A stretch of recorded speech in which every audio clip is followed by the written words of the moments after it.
Something to note is that this car doesn't actually have a launch control, but if you smash your foot down on the brake really hard, it builds up the boost and you let go.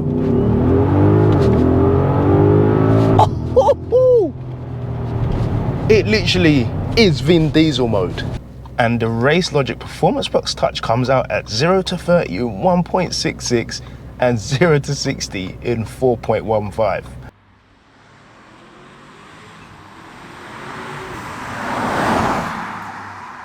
Okay, so let's take a quick walk around it. Here it is in Matador Red. Something that I'm not the biggest fan of is these lights. So the side lights are on and that's all you get. Just that one just over there.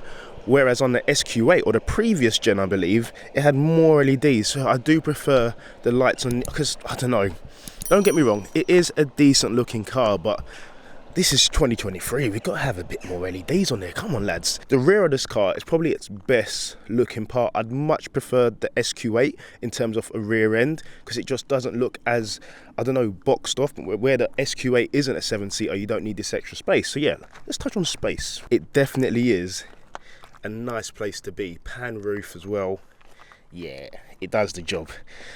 I believe it's about to rain, so we are going to try and go out there before it starts. So yeah, I will catch you guys out on the drive.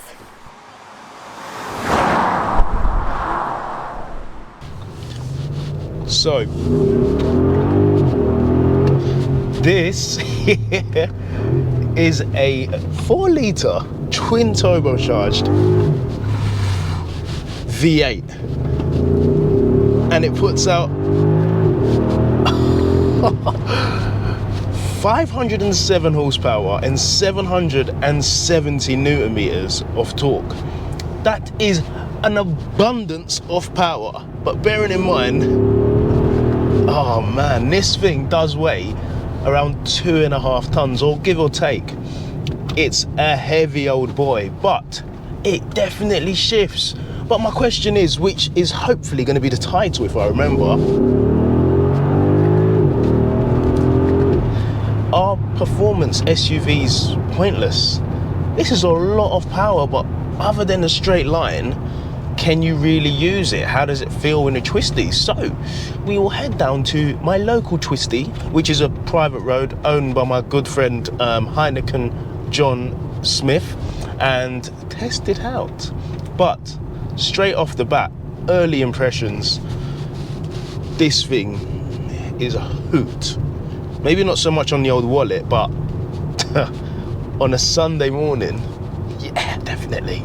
And if we just press the drive select, we're gonna go back into comfort and we're at the races again. So this is the Audi SQ7, not to be mistaken with the SQ8. Bearing in mind, the number thing is slightly confusing. This is the SQ7, and guess what? It's got 7 seats. Now, there's an SQ8, and guess what? It's got 5 seats. So it doesn't make much sense. But what does is this national speed limit sign, which means we press the button again. Because there isn't a button on the steering wheel, go back into dynamic. The exhaust comes alive, it goes down a few gears, and this thing just shifts. You totally forget how heavy it is, and it really comes alive. They've done quite a good job of hiding its weight somehow, because 2.3 tons is just under 2 hatchbacks. 2 hatchbacks put on top of each other. This is what this car weighs. That's insane. And I'm not talking about a big boy hatchback. I'm talking about something like, I don't know, a Seat Ibiza. Is he stopping? Legend. Absolute Audi driver as well, of course. So this thing in the twisties, does it feel safe? Does it feel pointless? I would never say power is pointless, but you ask yourself, other than a straight line, what are you going to be using this for? Would you be better off with the previous generation, which was in fact a diesel? This is now a petrol engine. And now we get to some twisties, and the car just feels very, somehow, nimble. Again, we're not breaking the speed limit or trying to make the car come out of junction sideways, but surprisingly, it's my first time taking it out on any form of twisty road. And it's safe. Again, coming up to this left turn here, kick it down into second, and it just rotates. It doesn't really lean. It doesn't make you feel like it's being washed away. Yes, and I'm not sure whether that's down to the rear axle steer, because this does have rear axle steer, which means at lower speeds, more importantly, yeah, you get some assistance when cornering, which is great. This thing is brutal. I spent a bit more time in between filming just to fully send it, and it literally raises the front end up in a fashion that I can't even explain. How is this thing so savage, bros? Again, making sure it's clear, opening it up. Wow, man. Wow.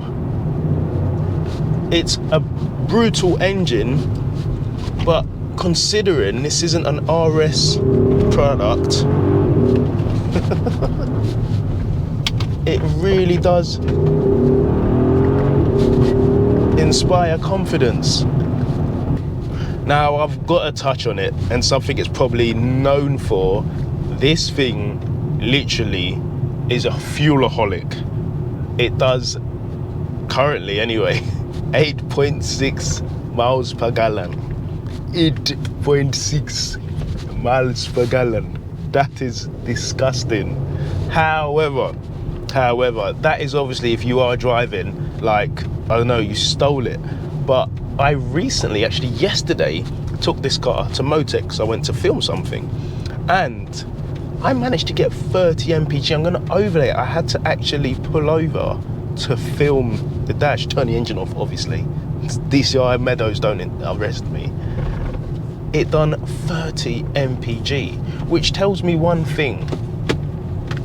This car is capable, but Audi's numbers actually claim that it should be only able to do 26.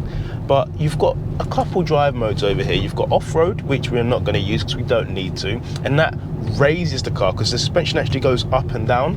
And then you've got another setting called all-road, which kind of is the same thing, but off-road is pure gravel. All-road means a bit of both, I suppose. If you're going, like, I don't know, to a Brands Hatch rally day, you got a bit of tarmac and a bit of off, like, loose gravel, loose surface rather. And then you've got your other normal drive modes. You've got efficiency, comfort, auto. It was an efficiency, and only thing I noticed is that the aircon didn't blow as hard as it should or would be if in just normal mode. But I don't mind that because I was still cool. I wasn't sweating. I wasn't perspiration thing. So essentially, it can do both. If you are doing day-to-day journeys, it's probably going to be okay if you don't have a heavy foot, but you really have to nurse it. Make sure if you get in this car, you've got deep pockets. Your pockets ain't empty. We hungry. So I asked my question again. Performance SUV, is it pointless? You got the space. Oh, wow. Wow, man. Somehow, if you were in, I don't know, a sports car, sure, you could probably take bends at the speed limit, probably 5 or 7 miles an hour quicker. But other than that, yes, man, somehow this works, somehow. So yes, guys, that has been the video on the Audi SQ7. Quite frankly, I didn't expect it to perform the way it did. So is it useful having this much performance in an SUV? I've got to say yes. But guys, as usual, if you have enjoyed the video, please smash the thumbs up button, subscribe if you're new to the channel, and I will see you guys in the next one. Take care, God bless.